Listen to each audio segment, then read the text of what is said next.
kembali lagi dengan saya Fitri di Bincang Mahasiswa. Kali ini kita akan bincang-bincang seru dengan mahasiswa Fakultas Hukum lagi nih. Di sini kita udah kedatangan tamu narasumber kita yaitu Mbak Suci. Halo Mbak Suci. Halo Bu Fitri. Gimana kabarnya? Alhamdulillah.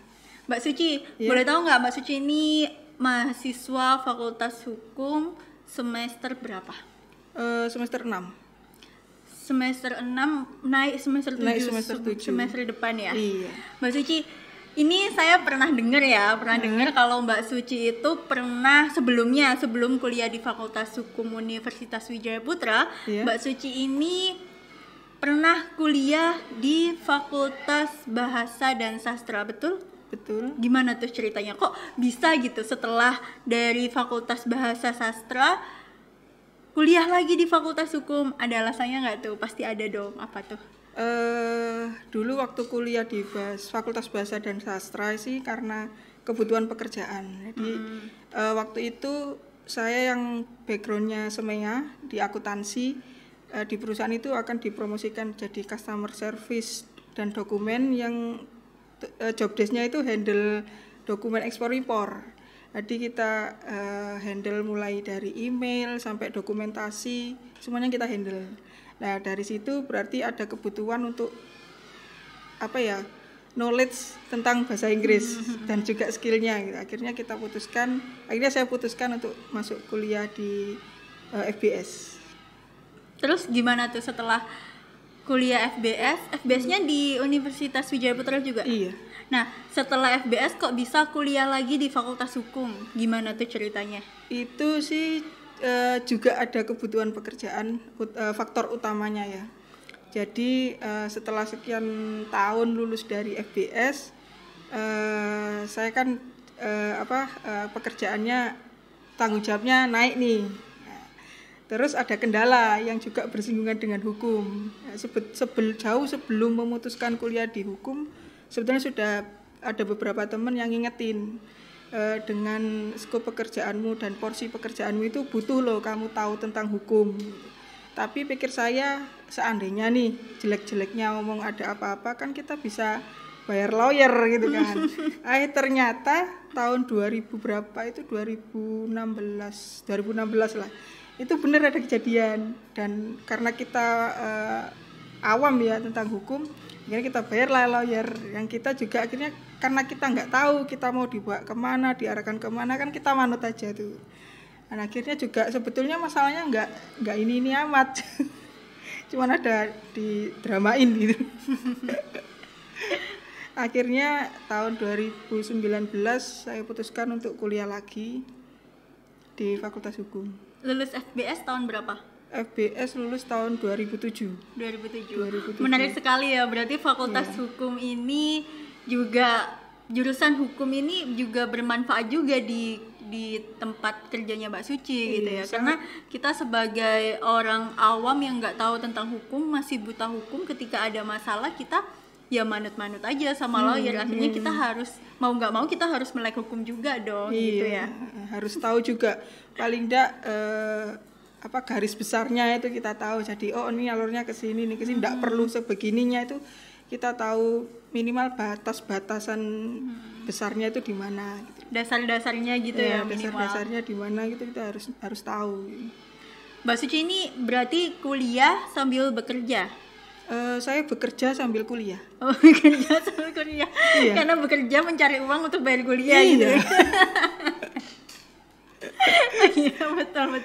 Berarti kuliahnya malam ya Mbak Suci ya? Kuliah malam. Nah, gimana sih caranya Mbak Suci mengatur waktu kuliah dengan bekerja? Atau Mbak Suci ini kalau boleh tahu bekerja di mana? Di bidang apa? Saya sih di jasa transportasi dan forwarding. Sama ada ya mungkin kecil kalau dari sisi organisasi, besar kecilnya organisasi, karena staf untuk ada perusahaan yang bergerak di bidang trading material building ya.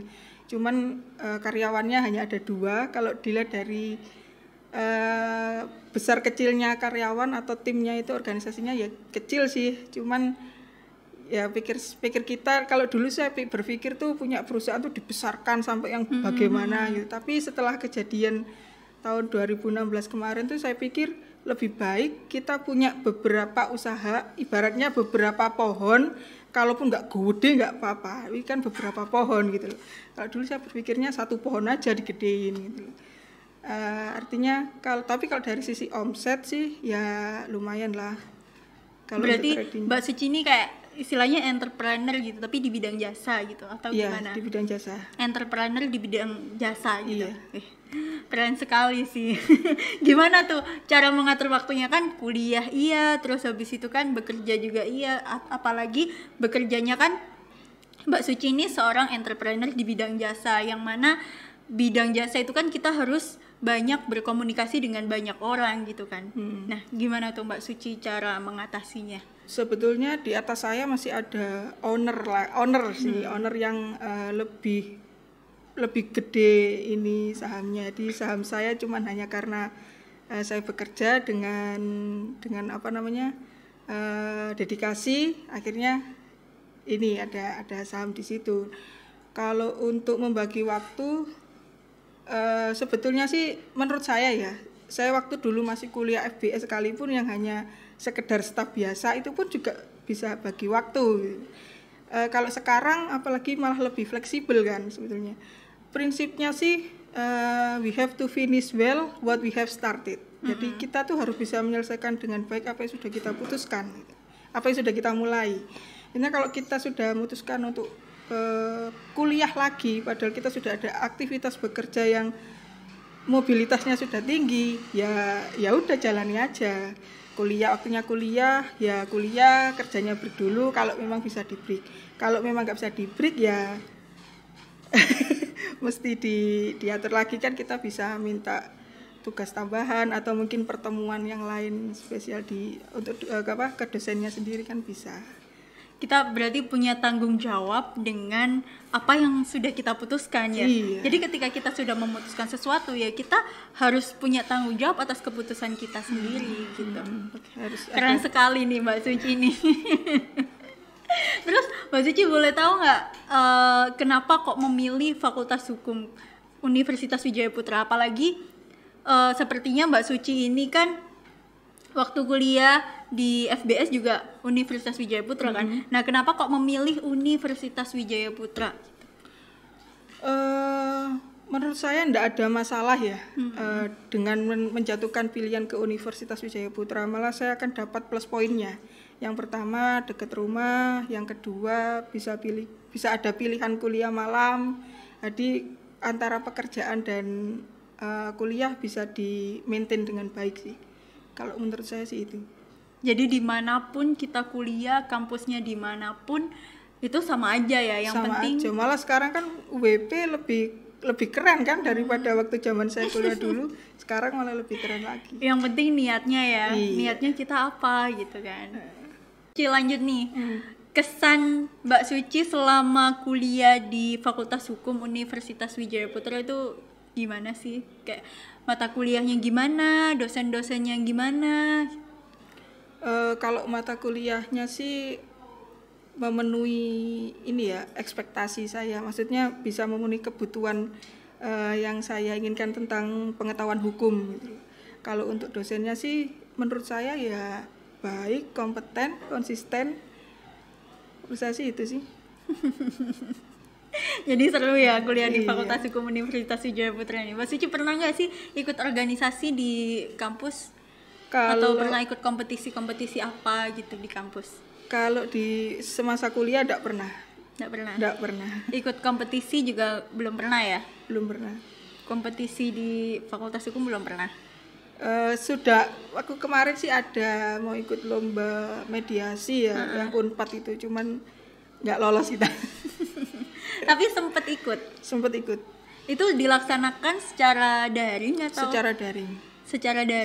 Jadi mediasi itu kan kayak diskusi gitu ya. Jadi secara daring per kelompok di rumah sendiri-sendiri gitu. Di kampus itu settingnya. Oh, di kampus, bukan di rumah gitu ya. Kan kita ada satu tim itu kita bagi, ada yang jadi mediatornya, ada yang jadi kuasa hukum, terus penggugat dan tergugat kan ada.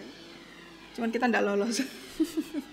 Nggak apa-apa, yang penting kan kita ikut lomba itu yang kita cari adalah sebuah pengalamannya, bukan apa sih harus dituntut harus menang gitu kan. Dari pengalaman itu kan kita tahu lomba itu, kompetisi itu seperti apa gitu kan Mbak Suci. Iya, dari situ dia malah dapat pengetahuan baru untuk bagaimana sih menyusun dokumen-dokumen untuk proses mediasi itu.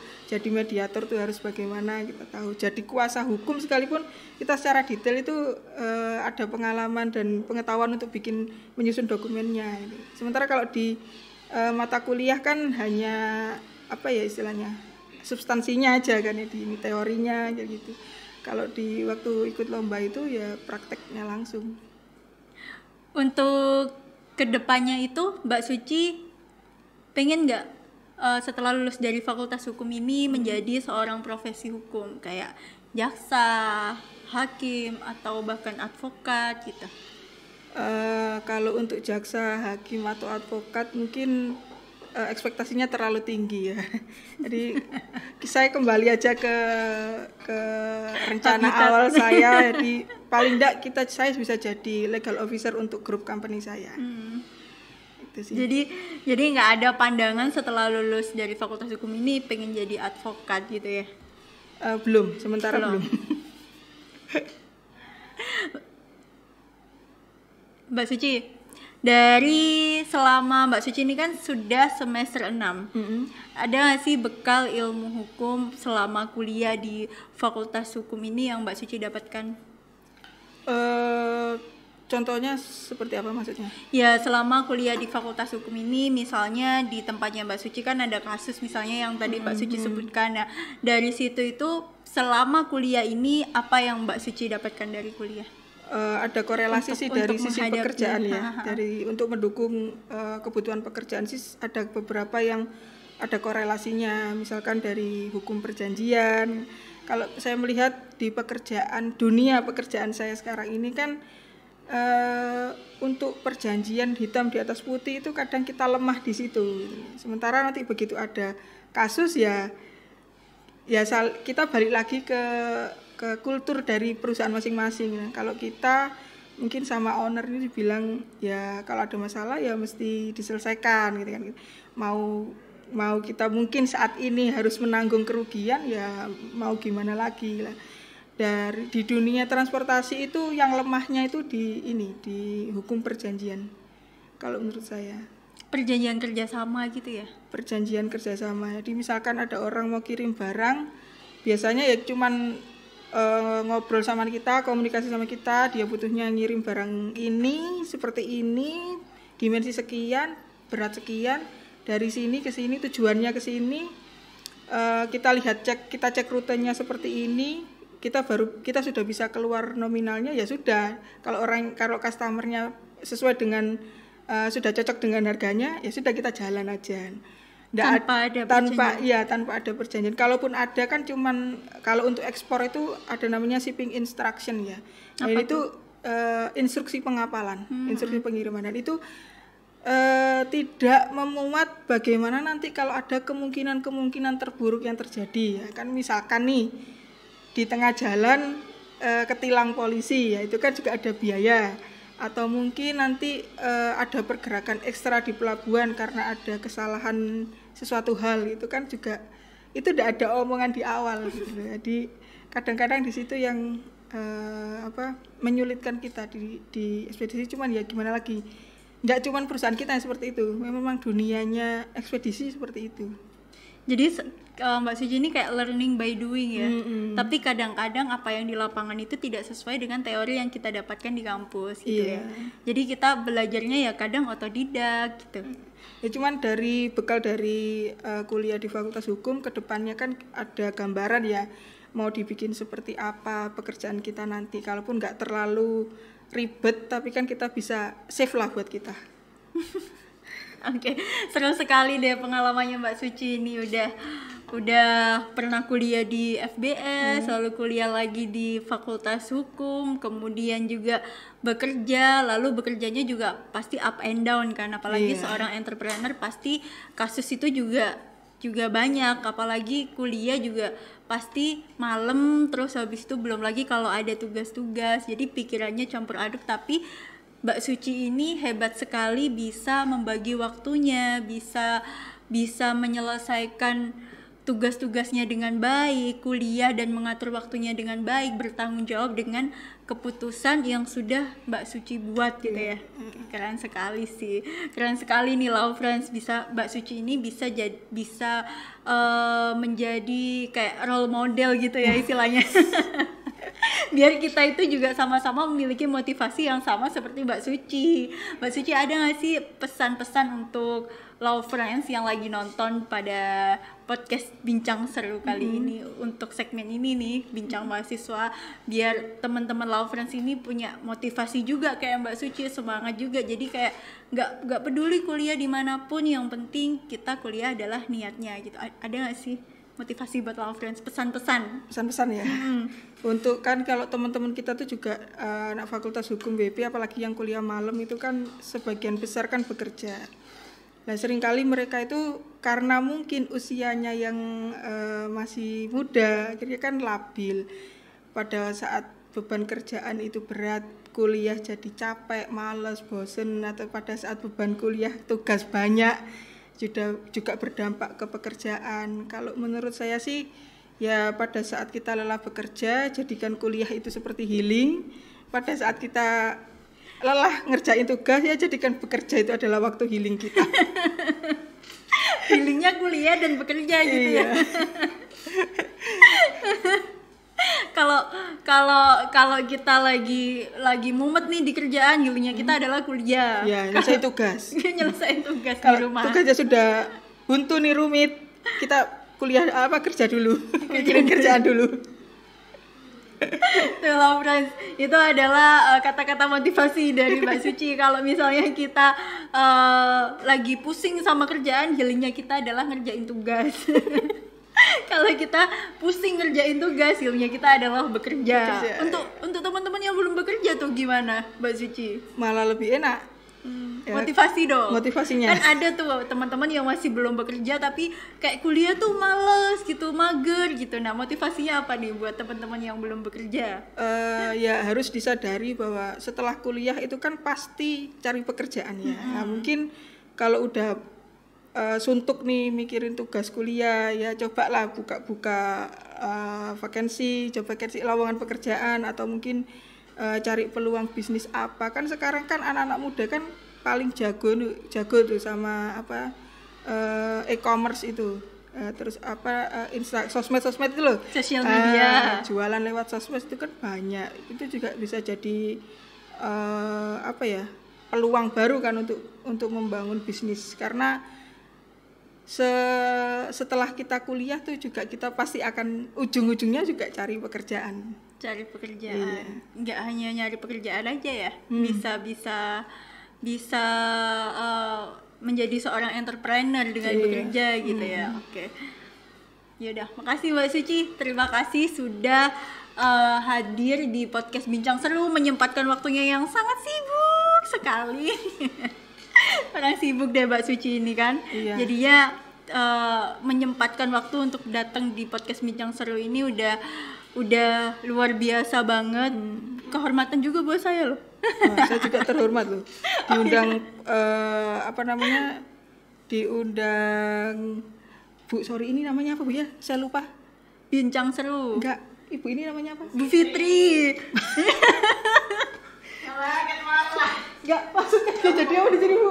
Jadi host. Host ya. Bu dipotong ya Bu ya. Aduh kok. Saya yang malah terhormat loh diundang host tercantik di UWP ini. Aduh, tercantik. Ya udah. Makasih banyak ya Mbak Suci. Selamat semangat Bu Fitri.